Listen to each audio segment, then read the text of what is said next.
नमस्कार दोस्तों, stock market studies में फिर से एक बार आपको दिल से बहुत स्वागत करता हूं। तो इस वीडियो के अंदर मैं कुछ इंपॉर्टेंस कंपनी का अपडेट शेयर करने वाला हूं। तो इस वीडियो को लास्ट तक देखना और अभी तक अपने चैनल को सब्सक्राइब नहीं किया तो जरूर कर लेना। तो चलो सबसे पहले मैं डिस्कशन करूंगा मेजोगन डक शिप बिल्डर्स के बारे में। देखिए, Mazagon dock shipbuilders basically India के एक पॉपुलर कंपनी बन चुके हैं, क्योंकि इसका अगर मैं पेयर ग्रुप से बात करूँ, जितने सारे शिप बिल्डर्स कंपनी है, जितने सारे शिप बिल्ड्स करने वाला कंपनी है, उनमें से नंबर वन है मेजोगंडा शिप बिल्डर्स। तो उसके बाद और भी बहुत सारे कंपनी से यहाँ पे आप देख सकते हैं, तो उसके बारे में यहाँ पे चर्चा नहीं करूंगा। मैं यहाँ पे बात करने वाला हूँ मेजोगन शिप बिल्डर्स के बारे में। आप ध्यान से देखना कि कंपनी के ऊपर जो ग्रोथ है वो किस तरीके से हुआ है, उसके अकॉर्डिंग क्या चार्ट पैटर्न्स मिला है। देखिए, मैं ग्रोथ के बारे में बात करूँ तो सेल्स का ग्रोथ जो परसेंटेज वाइज वो थोड़ा सा कम हो चुके हैं, एंड प्रॉफिट ग्रोथ बहुत स्ट्रांग है। क्योंकि आप यहाँ पे देख सकते हैं प्रॉफिट एंड लॉस में कंपनी के, देखिए सेल्स ग्रोथ थोड़ा सा कम हुआ, 33% से सीधा सीधा 24% हुए, मगर प्रॉफिट ग्रोथ 47 से डायरेक्टली 92 बने, ऑलमोस्ट डबल के आसपास। तो इस तरीके से अगर ग्रोथ हो तो कंपनी में आगे बढ़ने का पोटेंशियल बढ़ जाता है। दूसरा पॉइंट, कंपनी के 3 साल में 156% के आसपास और 1 साल में 93% के आसपास रिटर्न दिया। तो रिटर्न तो बहुत शानदार दिया। क्या अभी फिलहाल के लिए कोई बेस्ट स्विंग बेसिस ट्रेड बन सकते हैं?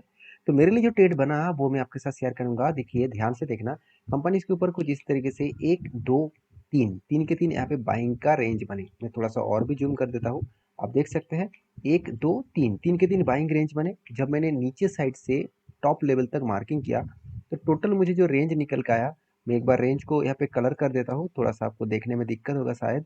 चलो अभी ठीक है। आप देख सकते हैं रेंज को जब मैंने मार्किंग किया, कितना परसेंटेज का रेंज आया, 35%। तो मुझे कितना चाहिए था? मुझे चाहिए था 20% के आसपास। तो यहाँ पे कितना बना है, 35%। तो जब इस नीचे लेवल को टच करता तब मैं एंट्री लेता। तो फाइनली यहाँ पे टच किया। कब टच किया, वो डेट कौन सा था? जब टच किया तो उस डेट था करीबन 20 अगस्त में इस लेवल को टच किया। और टारगेट कहाँ तक बन सकते हैं? अगर मैं टारगेट को देखूं तो इस पिक लेवल तक, मतलब इस हाई लेवल तक टारगेट बन सकते हैं, जो 5852 के आसपास है। तो मेरे हिसाब से यहाँ पे एंट्री पॉइंट से टारगेट मिलना इतना आसान नहीं होगा, क्योंकि जिस तरीके से ग्लोबली मार्केट से नेगेटिव न्यूज़ आ रहा है, तो उसके अकॉर्डिंग थोड़ा सा टाइम लग सकता है। क्योंकि एक लंबा जर्नी पहले से कंपनी कर चुके हैं, तो कभी ना कभी वो रुकेगा। क्योंकि देखिए यहाँ पे भी एक बहुत दिनों से एक रेंज होल्ड कर रहा था, जब ब्रेक किया तो एक बड़ा धमाका हुआ। उसी तरीके से थोड़ा सा करेक्शन भी हो रहा है, जैसे यहाँ पे भी करेक्शन हुआ था, तो उसी तरीके से करेक्शन भी हो रहा है। तो कभी ना कभी वो रिकवर तो जरूर करेगा, क्योंकि इसका परफॉर्मेंस तो ठीक ठाक है। क्योंकि सेल्स का डेटा देखूँ तो कंपनी का सेल्स ठीक ठाक बढ़ता हुआ देखने को मिले।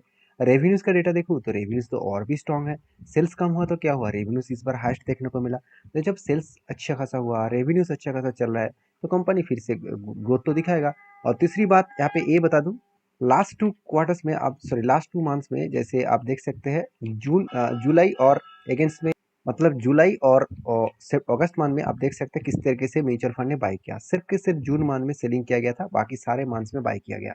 अभी जून मंथ का डेटा दिखा दूं तो देखिए इस तरीके से कुछ सेलिंग्स पॉइंट्स देखने को मिला था, उसके बाद फिर से रिकवरी हो गया। तो अभी कंपनी धीरे धीरे करके आगे बढ़ने का पोटेंशियल है। तो मैं इसके ऊपर टाइम दूंगा और मेरा पॉजिटिव व्यू है। तो बाकी आपकी क्या व्यू है जरूर कमेंट्स करना। और प्लीज़ मैं जिस तरीके से ट्रेड लेता हूँ, उस ट्रेड बहुत सारा पॉइंट्स को देखकर मैं काम करता हूँ। तो प्लीज़ आप सीधा सीधा ट्रेड मत लेना, आपको थोड़ा सा चीज़ों को समझ कर सीख कर काम करना चाहिए। तो आपकी क्या व्यू है इस कंपनी के ऊपर जरूर कमेंट्स करना। नेक्स्ट कंपनी है CESC, जो एक मेरे हिसाब से एक शानदार कंपनी है। क्यों शानदार कंपनी बता रहा हूँ, अगर देखेंगे तो पावर डिस्ट्रीब्यूशन कंपनीज के हिसाब से कंपनी रैंकिंग में आते हैं टॉप 8 में, क्योंकि इसका मार्केट कैप से 26,000 करोड़ के आसपास है। तो ओवरऑल इस कंपनी के जो मार्केट कैप है वो तो इंपॉर्टेंस है ही, साथ ही साथ मुझे 2 पॉइंट्स इंपॉर्टेंस लगा। देखिए पूरा सेक्टर के अगर मैं टोटल एवरेज, टोटल देखिए इस सेक्टर में 26 कंपनी है जो मार्केटेबल लिस्टिंग है। तो उनमें से एवरेज टोटल सेल्स देखूँ तो 3.66 है, और CSC का जो एवरेज सेल्स है वो 12% के आसपास है। अब प्रॉफिट कितना है, एवरेज 18% है, और कंपनी का अराउंड 9% के आसपास है, मतलब 50% यहाँ पे प्रॉफिट कम है। फिर भी जब सेल्स अच्छा है, प्रॉफिट थोड़ा सा कम है, और कंपनी के ROC एवरेज के ऊपर है, तो कुछ पॉइंट्स कंपनी को ग्रोथ देने के लिए काफ़ी है।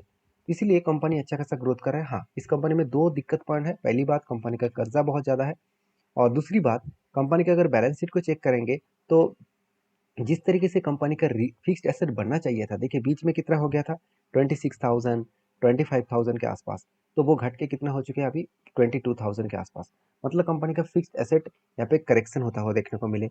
अगर कंपनी के मतलब रिजर्व के बारे में बात करूँ तो रिजर्व तो ठीक ठाक बढ़ रहा है। तो जिस तरीके से पहले ग्रोथ हो रहा था 5,000 से लास्ट 10 साल में कंपनी का सिर्फ के सिर्फ 5,000 मतलब दुगना कंपनी के रिजर्व बढ़े हैं, जहाँ पे फिक्स्ड एसेट का परसेंटेज कम होता देखने को मिले। तो एक कुछ इंपॉर्टेंस पॉइंट था जिस पॉइंट के बेसिस में कंपनी के ऊपर बहुत ज़्यादा वोलेटिलिटी था, फिर भी कंपनी ने एक धमाका बाउंस किया, क्योंकि कंपनी के ऊपर जो पैटर्न्स यहाँ पे क्रिएट हुआ उस पैटर्न्स को ध्यान से देखेंगे तो देखिए कंपनी के ऊपर यहाँ पे भी देखिए सेम टू सेम मेजोकंडक्ट के सेम टू सेम यहाँ पे 22% का रेंज बना। तो जब यहाँ पे एंटी बने इस पॉइंट में जब टच किया तब क्या बना, यहाँ पे एंटी बने और फाइनली देखिए धीरे धीरे करके ऊपर गया और फाइनली टारगेट को अचीव किया। सिर्फ 29 डेज में 22% का रिटर्न दिया। तो इस तरीके से स्ट्रैटेजीज को आपको सीख कर आपको काम करना होगा, इसके लिए आपको थोड़ा सा मेहनत तो करना पड़ेगा। तो फिलहाल के लिए क्या है, फिलहाल के लिए देखिए कंपनी जिस तरीके से ब्रेकआउट किया इस लेवल को, तो ब्रेकआउट के बाद ब्रेकआउट कंफर्मेशन करना चाहिए था, उल्टा हुआ कुछ रिटेस्ट किया, अभी धीरे धीरे करके ऊपर जाने का कोशिश कर रहा है। तो ये लेवल कंपनी के लिए क्रूशियल लेवल होगा, मतलब एक स्ट्रांगली रेजिस्टेंस लेवल होगा, जो लेवल निकल कर है 210 रुपीज़ के आसपास। तो इस लेवल को अगर ब्रेकआउट करे उसके बाद एक हाई वॉल्यूम के साथ ब्रेकआउट करे तो सोचना एक बड़ा धमाका हो सकते हैं। तो फिलहाल के लिए कंपनी के ऊपर थोड़ा सा वॉलेटिलिटी रहेगा, क्योंकि ग्लोबली मार्केट से जिस तरीके से नेगेटिव न्यूज़ आ रहा है, जिस तरीके से पिछले दिनों में मार्केट क्रैश हुआ था, इसी तरीके से सिलसिला थोड़ा एक दो दिन में चलता हुआ देखने को मिल सकता है। तो इसके लिए आपको पैनिक नहीं होना है, कंपनी के ऊपर अगर भरोसा है तो कंपनी आगे बढ़ सकते हैं। तो भरोसे के बारे में बात करूँ तो कंपनी में क्या सचमुच में भरोसा कर सकते हैं? देखिए मेरे पॉइंट ऑफ व्यू से बात करूँ तो देखिए कंपनी का सेल्स इस बार मुझे हाईएस्ट देखने को मिला और प्रॉफिट ग्रोथ भी इस बार कम मुझे हाईएस्ट देखने को मिला। जब सेल्स हाईएस्ट है, जब प्रॉफिट हाईएस्ट है, उस जगह पे कंपनी में एक बूस्ट होने के लिए काफ़ी है। तो बाकी इस कंपनी के ऊपर अगर टेक्निकली चार्ट पैटर्न्स के हिसाब से अगर देखा जाए तो कंपनी के ऊपर क्या इंस्टीट्यूशन कंटिन्यू कर रहा है? बिल्कुल कंटिन्यू कर रहा है। देखिए म्यूचुअल फंड ने पहले जो 16% का होल्डिंग लेके चले थे, बीच में 15% कर दिया।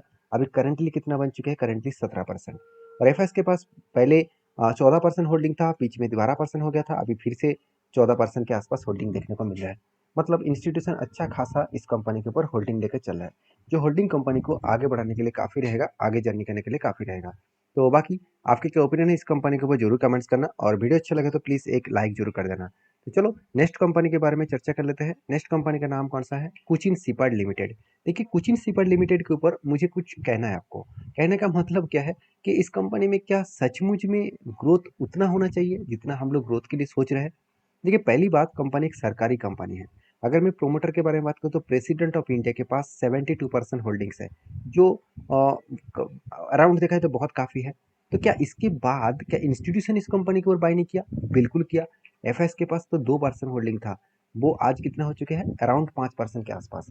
और डीएस के पास कितना होल्डिंग था, अराउंड 4% के आसपास होल्डिंग था, वो आज घट के 2.5% हो चुके हैं। मतलब एक इंस्टीट्यूशन ने सेल किया और दूसरे इंस्टीट्यूशन ने उसको खरीदारी किया है।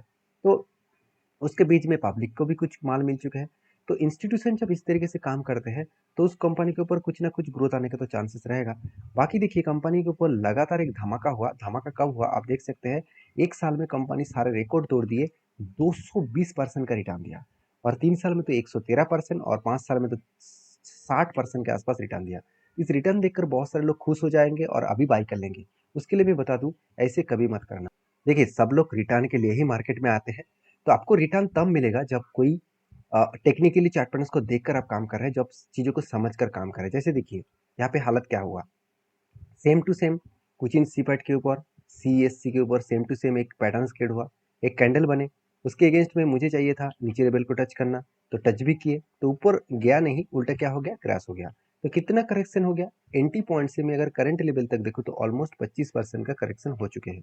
अभी यहाँ पे आकर क्यों रुका है, देखिए यहाँ पे आकर इसलिए रुका क्योंकि देखिए जब कंपनी एक पैटर्न के बेसिस में ऊपर जा रहा था, उसके बाद रिटेस्ट किया, इस जगह पे एक सपोर्ट क्रिएट किया।